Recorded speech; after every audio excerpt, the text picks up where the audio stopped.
ರೈತರೇ ಗಮನಿಸಿ, ಈ ಕಡೆ ಒಮ್ಮೆ ನೋಡಿ. ನಿಮಗೆ ಕೇಂದ್ರದಿಂದ ಗುರುತಿನ ಚೀಟಿ. ಕೇಂದ್ರ ಸರ್ಕಾರದಿಂದ ರೈತನಿಗೆ 11 ನಂಬರ್ನ ಗುರುತಿನ ಸಂಖ್ಯೆ.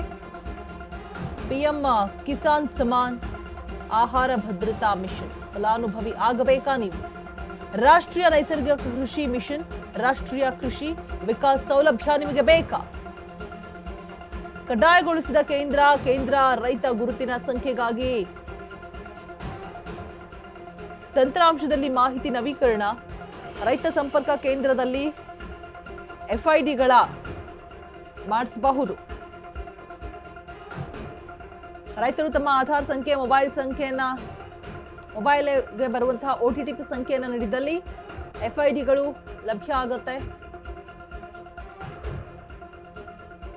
ರೈತರು ಬೇಗ ಎಫ್ಐಡಿಗಳ ಈ KYCಯನ್ನ ಚಾಲ್ತಿಗೆ ತರಬೇಕು. ಕೇಂದ್ರದಿಂದ ಗುರುತಿನ ಚೀಟಿ ಸಿಗ್ತಾ ಇದೆ, ರೈತರೇ ಗಮನಿಸಿ.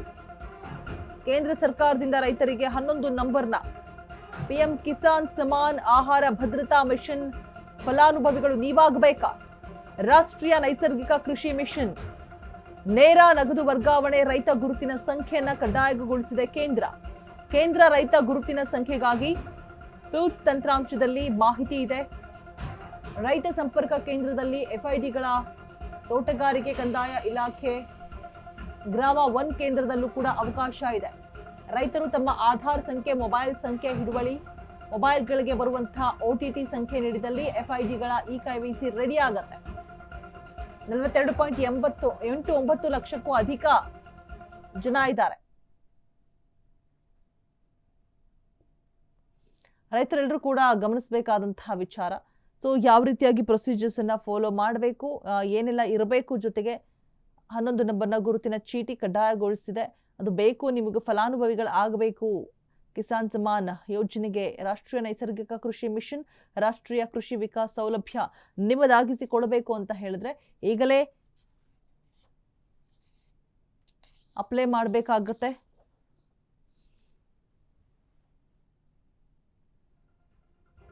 ಗುರುತಿನ ಚೀಟಿಗಾಗಿ ಕೇಂದ್ರದಿಂದ ಲಭ್ಯ ಆಗ್ತಾ ಇದೆ 11 ನಂಬರ್ನ ಗುರುತಿನ ಸಂಖ್ಯೆ.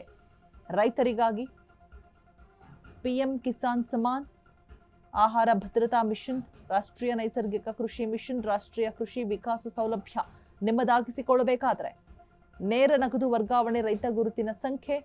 ಕೇಂದ್ರ ರೈತ ಗುರುತಿನ ಸಂಖ್ಯೆಗಾಗಿ ಫ್ರೂಟ್ಸ್ ತಂತ್ರಾಂಶದಲ್ಲಿ ಕಂಪ್ಲೀಟ್ ಆಗಿ ಮಾಹಿತಿ ಇದೆ.